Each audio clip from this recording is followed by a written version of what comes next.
warahmatullahi wabarakatuh.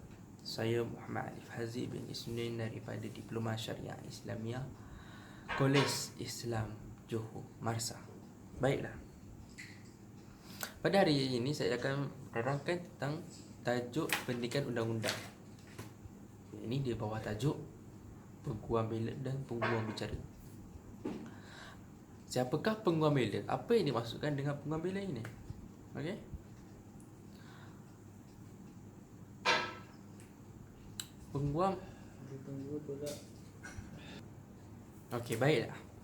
Secara umum, istilah peguam bela ditarifkan sebagai seorang yang menyokong atau menyokong secara terbuka sebab atau dasar tertentu, atau seseorang yang secara aktif membantu. Okey. Yang ini mempertahankan atau mengadukan sebab yang lain. Tarif ini dengan serta-merta mempunyai kita membayangkan satu atau lebih peguam kegemaran kita dari siri TV sah, hujah-hujah kuat mereka, bom lisan dan cara mereka membentangkan hujah-hujah mereka. Oleh itu, kita mempunyai contoh jelas seorang peguam bela dalam undang-undang. Seorang peguam bela ditakdirkan sebagai orang yang mengenali sebab yang lain di hadapan sebuah mahkamah undang-undang atau tribunal kehakiman. Pada asasnya, peguam bela mewakili kepentingan kliennya dan berusaha keras untuk memperjuangkan hak mereka. Oleh itu, sebagai contoh, dalam kes yang melibatkan penderaan kanak-kanak, peguam yang mewakili kanak-kanak itu akan mengubal punca kanak-kanak dan berjuang untuk haknya. Penasihat, oleh itu, juga peguam, tetapi secara tradisinya peranan mereka adalah terhad untuk mewakili pelanggan mereka dan memohon kes mereka di hadapan pengadil. Okey, itu adalah sedikit taarif daripada maksud peguam bela. Okey, seterusnya apa yang kita dapat bezakan di antara peguam bela dan peguam bicara? Okey, terdapat beberapa perbezaan daripada peguam bela dan peguam bicara. Okey. Yang pertama adalah peguam adalah seorang yang mewakili pelanggan di hadapan mahkamah undang-undang dan memberikan nasihat dan bantuan undang-undang dalam hal-hal lain. Yang kedua, seorang peguam bela adalah orang yang mengadili sebab yang lain di hadapan sebuah mahkamah undang-undang. Okey. Yang ketiga, peranan peguam tidak terhad kepada mewakili seseorang di mahkamah. Ia juga termasuk memberi nasihat undang-undang mengenai urusan perniagaan atau peribadi atau dokumen pengumbalan serta kontrak perbuatan ataupun kehendak. Okey. Seterusnya, peranan seorang peguam bela pula sebaliknya adalah terhad untuk mewakili kliennya sebelum pengadilan. Okey. Itu sahaja daripada perbezaan terdapat daripada peguam bela dan peguam bicara. Okey. Seterusnya, bila kita nak menjadi sebagai seorang peguam bela ataupun sebagai seorang peguam bicara, peguam bela dan seorang peguam bicara, kita perlulah mempunyai kelayakan ataupun kita di sini panggil sebagai syarat-syarat untuk menjadi sebagai peguam bela ataupun peguam bicara. Okey. Okey, baiklah. Kita masuk di antara kelayakan untuk menjadi sebagai seorang peguam bela dan sebagai seorang peguam bicara. Yang pertama, adalah seorang yang beragama Islam. Ini adalah wajib bagi untuk menjadi sebagai peguam syar'i. Mestilah menjadi seorang beragama Islam. Dan yang kedua adalah seorang warga negara Malaysia. Ini amat penting kerana ia akan diguna pakai di negara kita. Bila negara orang lain, mereka akan menggunakan sistem lain, menggunakan cara-cara peguam mereka lain. Ini yang terdapat di dalam Malaysia. Sebab itu kita hendaklah seorang warga negara untuk jadi peguam supaya apa yang berlaku nanti di dalam mahkamah akan menjadi adil. Seterusnya, yang ketiga, berkelakuan baik dan tidak pernah disabitkan di Malaysia atau di mana-mana tempat lain atas apa-apa kesalahan jenayah di bawah undang-undang bertulis. Bukan seorang yang bankrupt atau tidak pernah didapati bersalah. Apa-apa buatan atau ketinggalan yang dinyatakan di dalam Perenggan 33 kurungan 6 kurungan A kurungan B kurungan C kurungan E kurungan F kurungan H kurungan K atau kurungan I Akta Kebangkrepan 1967 Akta 360. Okey. Yang keempat adalah tidak dipecat atau hilang kelayakan atau digantung atas kapasitinya sebagai seorang pengguam bela dan pengguam bicara. Dan untuk menjadi sebagai seorang pengguam bela dan pengguam bicara, hendaklah dia mempunyai pendidikan. Amatlah penting sekali kerana untuk menunjukkan yang dia ini adalah mendapat graduan daripada mana-mana universiti. Okey? Dan salah satu untuk menjadi pengguam bela ataupun sebagai pengguam bicara, hendaklah memiliki ijazah sarjana muda syariah dari mana-mana universiti atau mana-mana institusi pengajian tinggi yang diiktiraf oleh kerajaan Malaysia dan tertakluk kepada syarat yang ditetapkan di dalam Sabkaedah kurungan 2. Ataupun seorang pengguam bela dan pengguam bicara mempunyai diploma lepasan ijazah dalam bidang undang-undang syariah dan amalan dari mana-mana universiti atau institusi pengajian tinggi yang diiktiraf oleh kerajaan Malaysia yang telah menjalani latihan dalam kamar dan tidak kurang daripada 3 bulan. Mereka ni hendaklah mempunyai menjalankan ataupun membuat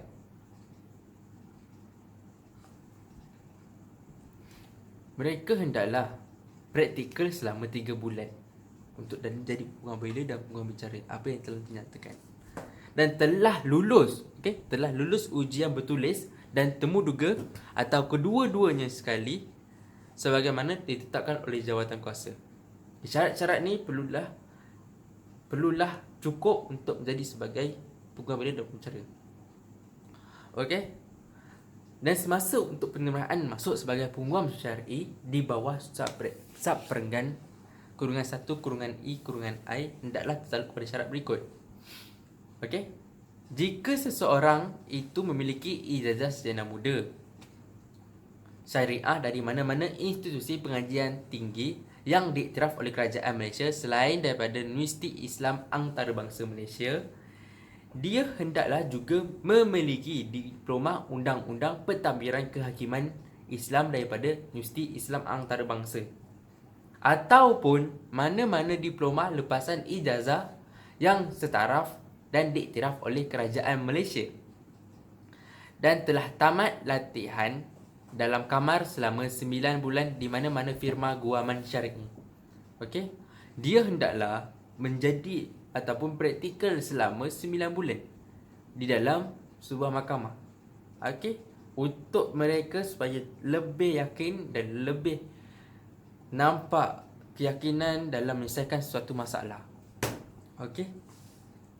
Jika seseorang itu memiliki ijazah sarjana muda undang-undang dan ijazah sarjana muda undang-undang syariah dari Universiti Islam Antarabangsa Malaysia atau setaraf dengannya, dia telah tamat latihan dalam kamar selama 9 bulan dari mana-mana firma guaman syar'i dengan syarat jawatan kuasa boleh menurut budi bicaranya mengecualikan seseorang berkelayakan daripada menjalani sesuatu tempoh latihan dalam kamar atau sebahagian daripadanya apabila permohonan dibuat kepadanya dengan disokong oleh keterangan yang memuaskan bahawa ada hal keadaan yang mewajarkan tempoh latihan dalam kamar itu dikecualikan atau dipendekkan. Okey. Seterusnya, latihan dan kamar hendaklah diselia oleh pengguam syar'i yang sedang dan telah menjalankan amalan secara aktif di Malaysia bagi tempoh tidak kurang daripada 7 tahun Sebelum sahaja latihannya bermula, penasihat undang-undang negeri dan peguam persekutuan di Pejabat Penasihat Undang-Undang Negeri Selangor atau pegawai yang dilatih di bawah Akta Bantuan Guaman 1971 dalam kurungan Akta 26 hendaklah disifatkan telah dilantik sebagai peguam syar'i oleh majlis di bawah kaedah ini, dan kaedah 9 adalah tidak terpakai bagi pegawai itu, dan pegawai itu boleh jika tugas rasmi memerlukan mewakili mana-mana pihak dalam mana-mana mahkamah. Okey. Ini adalah kelayakan sebelum seorang itu untuk menjadi peguam bela dan peguam bicara, dan ini adalah wajib untuk melepasi ataupun adalah syarat-syarat yang telah ditetapkan oleh Kementerian Malaysia tadi ataupun oleh Pentadbiran Kehakiman Islam negeri, ikut negeri lah, oleh Kerajaan Malaysia. Okay. Dan ini sahajalah saya menceritakan tentang kelayakan seseorang untuk menjadi peguam bela dan peguam bicara. Dan oleh itu, salah satu untuk menjadi sebagai peguam adalah memiliki ijazah sarjana muda. Oleh itu, kita hendaklah berusaha bersungguh-sungguh dalam mencapai kelayakan ataupun mencapai matlamat yang kita mahukan sebagai menjadi peguam bela dan peguam bicara. Saya akhiri saya punya ucapan pada hari ini dengan wabillahi taufiq wal hidayah. Assalamualaikum warahmatullahi wabarakatuh. Terima kasih. Saya teruskan kepada member saya, kawan-kawan saya, untuk meneruskan tentang apakah yang perlu dilakukan oleh peguam bela ataupun apakah yang akan jadi jika seorang itu telah menjadi sebagai peguam bela dan peguam bicara. Okey. Sekian, terima kasih. Bismillahirrahmanirrahim. Assalamualaikum warahmatullahi wabarakatuh. Nama saya Muhammad Haris bin Ashad, Diploma Syariah Islamiah Semester 2, KST 260 1020. Hari ini saya ingin membentangkan tajuk pendidikan undang-undang. Poin saya iaitu proses membuat petisyen untuk diterima masuk sebagai peguam bela atau peguam cara. Menurut Seksyen 14, proses penerimaan masuk adalah seperti berikut. Yang pertama, bila memfailkan petisyen untuk diterima masuk sebagai peguam bela atau peguam cara, akan dibuat semua pertanyaan yang diperlukan. Apabila tarikh telah ditetapkan untuk mendengar petisyen itu kepada Ketua Hakim. Yang kedua, semua majlis peguam negeri mengambil tindakan yang sama untuk menerima masuk, dan laporan tersebut diberi kepada Ketua Hakim. Yang ketiga, jika laporan tersebut tidak menyebelahi pemohon, maka Ketua Hakim akan menyerahkan laporan itu di mahkamah, dan lagi satu salinan diberi kepada pemohon. Laporan tersebut akan dikira semasa mendengar petisyen nanti. Yang keempat, semua laporan akan dilindungi oleh undang-undang.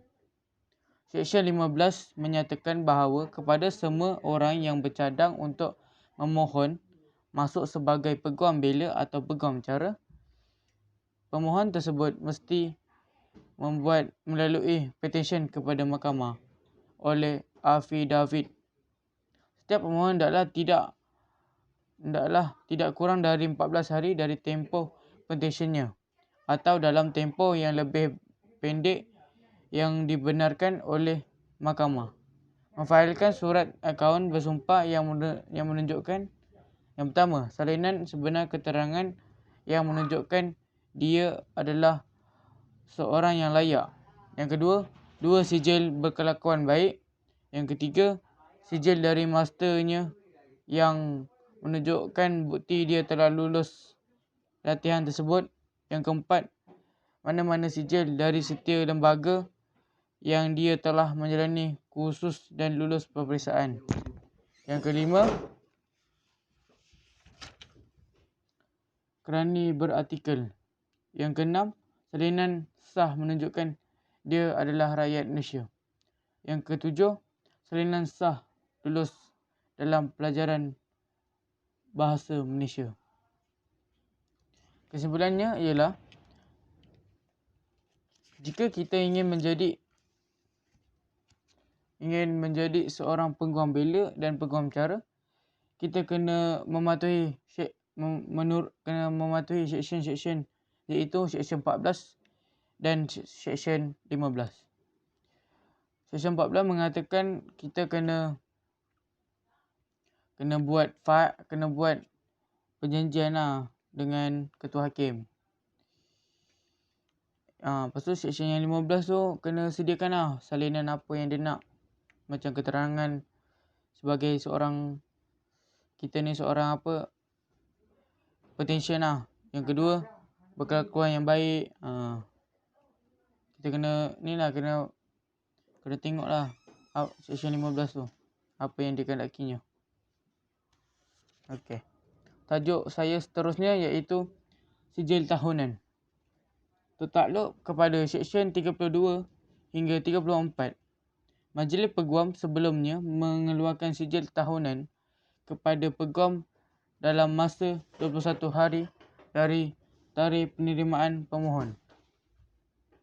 Jika majlis, iaitu yang pertama, Majlis Peguam berpuas hati yang pemohon itu memenuhi keperluan subseksyen itu. Yang kedua, Majlis Peguam berpuas hati pemohon tidak dihalang dari memegang sijil amalan di bawah seksyen 30. Yang ketiga, peguam tersebut menghantar satu laporan akaunten dalam seksyen 79. Yang keempat, peguam tidak berhutang dalam bayaran compensation fund atau apa-apa yuran yang dikenakan oleh Majlis Peguam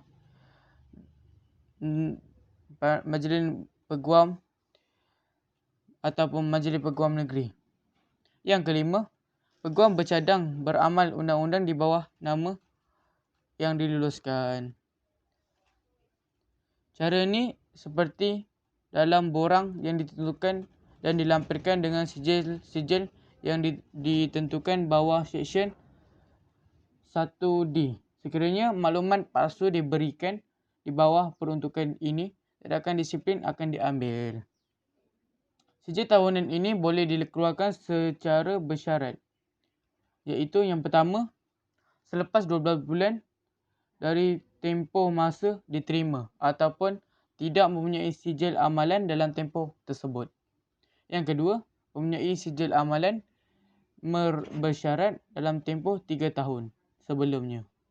Ataupun yang ketiga, ataupun selepas lebih 12 bulan dan tidak ada sijil amalan yang sah. Ataupun yang keempat, selepas jawatan kuasa disiplin mengarahkan membayar denda yang ditentukan. Ataupun yang kelima, bila digantung nama dari senarai atau dibuang dari senarai tempoh pergantungan telah tamat atau namanya telah dimasukkan kembali dalam senarainya. Ataupun yang keenam, masih bankrupt. Ataupun yang ketujuh, selepas diumumkan bankrupt dan mendapat perlepasan. Yang ke-8 iaitu selepas mendapat perintah komitel atau perintah sangkutan terhadapnya.